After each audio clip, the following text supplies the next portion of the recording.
casharka waxaan ku baran doonaa qaabka loogu sameeyo CD-ga marka dambe project-kaaga make tag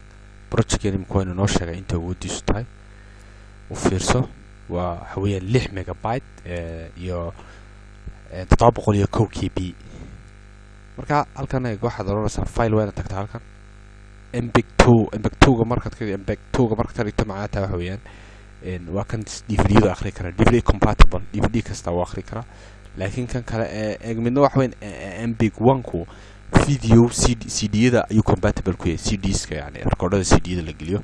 laakiin recordada DVD-ga marka la gelino waxa laga dhigaa mbeg2 marka ka dhigto DVD buu noqonayaa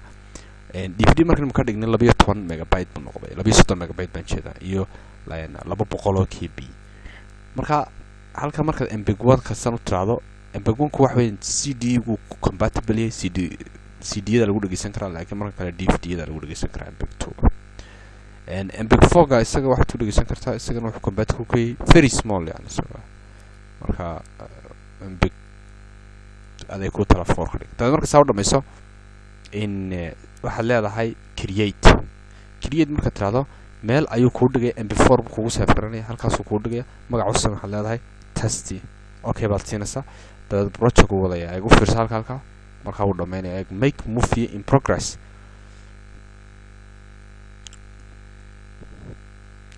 markuu dhameeyo umad goobtii tagaysaa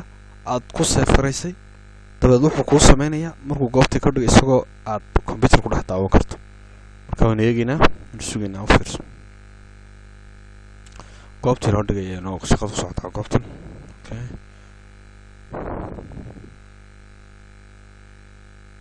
player PC weeyaan suuqaya okay how dhamay halkan ahayd meeshaan fili halkan ahayd videoiska halkan aniga u yaalay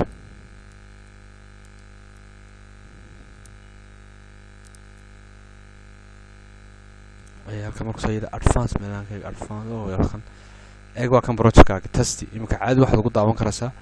real player-kaaga VLC-gaaga waxaad ka iyo real time care oo fiirso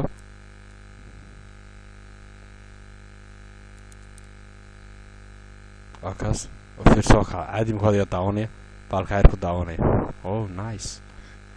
waxaad arkaysaa imika inaad kaa ku daawanayso saas wuu nagu dhamaaday casharkii barashada Pinnacle Studio